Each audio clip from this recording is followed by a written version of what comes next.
ભારત સરકારના રમતગમત વિભાગે છેલ્લા 10 વર્ષની અંદર ખૂબ મોટા પરિવર્તનો કર્યા છે અને 35% જેની આબાદી પોપ્યુલેશન યુવા હોય એવા દેશ માટે વિચારી વૈજ્ઞાનિક રીતે પરિવર્તનો કર્યા છે. ઘણીવાર કોંગ્રેસિયા કે એમાં શું જવાહરલાલ નહેરુએ રમાડતા હતા, હમણાં કાલે આવશે જ જોજો કોકનું ભાષણ. પરંતુ હું કહેવા માંગુ છું, નહેરુ સાહેબ તો બહુ આગળની વાત છે, પરંતુ 2014-15માં આ દેશનું ખેલાડીઓ માટેનું બજેટ 1643 કરોડ રૂપિયા હતું.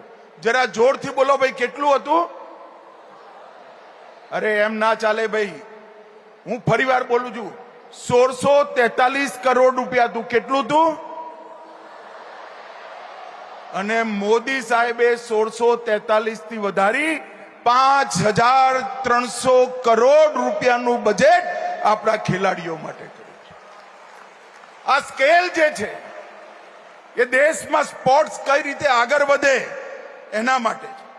એની અંદર નવું સ્પોર્ટ ઇન્ફ્રાસ્ટ્રક્ચર, ખેલો ઇન્ડિયા કેન્દ્રો, રાજ્ય ઉત્કૃષ્ટતા કેન્દ્ર, માન્યતા પ્રાપ્ત એકેડેમીઝ અને ખેલો ઇન્ડિયા ખેલાડીની એકેડેમી, એમની ચિકિત્સાની વ્યવસ્થા, એમની ન્યુટ્રિશનની વ્યવસ્થા, એમની ઇન્જરીની વ્યવસ્થા, આ બધું જ પરિપૂર્ણ કરી એ રીતે 5300 કરોડ રૂપિયાની વાત થઈ.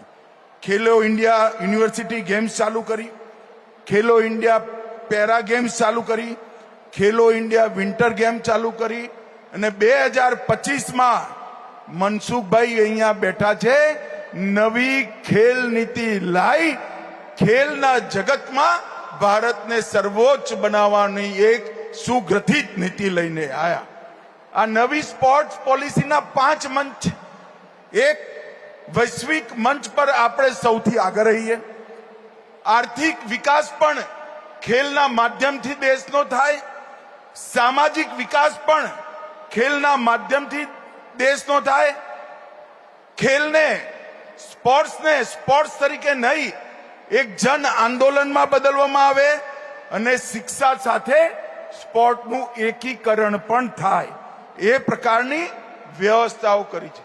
અને એનું પરિણામ જુઓ, 2048 થી 2012 સુધી ઓલિમ્પિકમાં ભારતના 20 મેડલ મળ્યા હતા. 2048 થી 2012 સુધી ઓલિમ્પિકમાં 20 મેડલ મળ્યા હતા અને પાછળના 8 વર્ષમાં ઓલિમ્પિકની અંદર 15 મેડલ ભારત જીતી ચૂક્યું છે. આઝાદીથી મોદીજી વડાપ્રધાન બન્યા ત્યાં સુધી 20 અને મોદી વડાપ્રધાન બન્યા પછી 8 વર્ષમાં 15 મેડલ. પેરાલિમ્પિકમાં કુલ 8 મેડલ મળ્યા હતા, હવે 52 મળ્યા છે. ડેફ ઓલિમ્પિકમાં કુલ 2 મળ્યા હતા, હવે 22 મળ્યા છે.